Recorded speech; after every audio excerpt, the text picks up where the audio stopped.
কেমন আছো বন্ধুরা? অনেক দিন পরে একটা ভিডিও নিয়ে চলে এলাম। শীতের সকাল আমার উপভোগ করা সেভাবেই হয় না। মনে হলো আজকে যাই একটু মাছও কিনে নিয়ে আসি আর বাজারটাও করে আসি। চলে গেলাম মাছ বাজারে হাজব্যান্ডের সাথে। আমরা মধ্যমগ্রাম থাকি, কিন্তু আমরা গেছিলাম নিউ ব্যারাকপুর মাছের বাজারে। ওখানে ভ্যারাইটিস মাছ পাওয়া যায়। এই যে এখানে যেতে গেলে একটা গেট পড়ে, সেই গেটটাই আমরা দাঁড়িয়েছিলাম একটু। এবার প্রচণ্ড ঠান্ডায় আমার মনে হলো একটু চা খাই, তাই ওখানে গিয়ে চা বিস্কুট খেয়ে নিলাম। এই হলো সবজির অবস্থা। এখানে একটা মায়ের মন্দির আছে, আর নিউ ব্যারাকপুর স্টেশন লগ্ন যে বাজার, সেখানে ভালো সবজি পাওয়া যায়, মানে এতটাই ফ্রেশ থাকে সবজিগুলো, আর সব কিছু পাওয়া যায়। আর শীতের সবজি দেখলে তো এমনি সকলেরই ভালো লাগে, মানে মন ভালো হয়ে যায় শীতের সবজি দেখলে। এগুলো হলো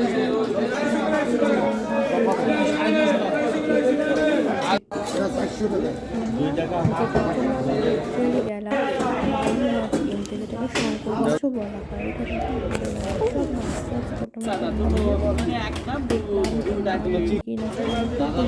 আমার যেহেতু শাক কিন্তু আমি খেতে খুব ভালোবাসি, যে কোনো শাক ভালো লাগে। কিনেছিলাম চিংড়ি মাছ। এই ডিম ভরা যে চিংড়ি, সেই চিংড়ি মাছগুলো কিন্তু দারুণ লাগে। ওই ডিমগুলোর জন্যই আমার স্পেশালি ভালো লাগে। আর কিনেছিলাম ভোলা মাছ। ভোলা মাছও ভালো লাগে শীতকালে। কিনেছিলাম পমফ্রেট। মানে একদিনে বেশ কিছুটা মাছ নিয়ে আসলে আমাদের আবার কিছুদিন, মানে 7 দিন মতো আমাদের যাওয়া লাগে না। এমনি তো আমরা উইকলি 2 ডেজ নিরামিষ খাই। এবার বাড়ি এনে মাছগুলোকে আমি একটু পাঠিয়েছিলাম। মাছ আমার দেখতেও ভালো লাগে। আর তিতলির স্পেশাল এনেছিলাম কাজুরি মাছ, যেটা এখন প্রায় পাওয়াই যায় না। এটা হলো সেই কী বলে, কাচকি মাছ। মাছ আমি অনেক রকম চিনি, মানে মাছে হয়তো স্পেশালিস্ট আমি। এক একজন তো এক একভাবে স্পেশালিস্ট হয়। মাছ টাছগুলো ভালোই চিনি, কাটতে পারি। এই ফেরার পথে আবার আমাদের সেই গেটটা পড়ে গেছিলো, কারণ ট্রেন আসছিল। আর ভিডিওটা কেমন লাগলো বলবেন। যতটা